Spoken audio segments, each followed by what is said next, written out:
Hey everyone, it's Fitz with the Daily Delivery. Hope you're doing well. I'm doing great. I'm not getting any NIL money, but I'm doing okay. It seems like everyone around me is getting NIL money.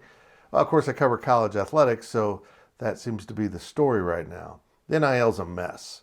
And of course, if you're not familiar with the NIL, it's the name, image, and likeness. If you are a student athlete now, the U.S. court system has ruled you have rights to profit from that. And I agree with that. In theory, that's exactly what should be taking place.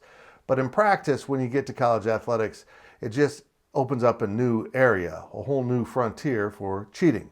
Is it cheating, though?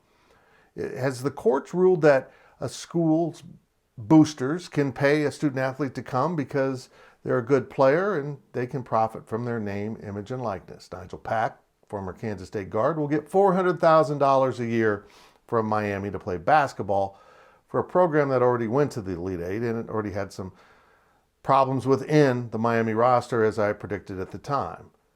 The NIL has turned into a great scheme to lure players. And if you're the NCAA, you never intended this to be about recruiting. It was supposed to be about rewarding players currently on campus. But that just shows how out of touch the NCAA is with its own membership. Of course it was going to become about recruiting. Of course players were going to get paid to come to schools. There are still guidelines that's supposed to make that out of bounds, but I don't see the NCAA doing a damn thing.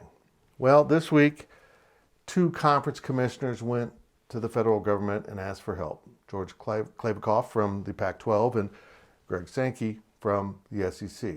Now, I'm a little bit pessimistic. I think the Pac-12 is upset by the NIL because they don't have enough booster support to keep up with everyone else.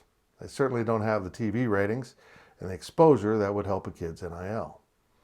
SEC, I'm sorry I'm going to say it, is probably upset they've got the competition because I think we all recognize the SEC was already paying players, particularly in football, to come to their schools. It was all under the table. And now that it's over the table and it's very overt instead of covert, it's ugly. And the prices are going way up. It didn't used to be this expensive to get a point guard from a non-tournament team, let alone a quarterback. Used to be able to do that with far less money. Just isn't fair to those who were already breaking rules that now everyone seems to be breaking. I don't know what's going to solve it, and I'm not a believer that the federal government can solve it. But hopefully the NCAA can take control of itself. Its membership can gain control of what's going on within its own organization. Sadly, I'm not hopeful for that either.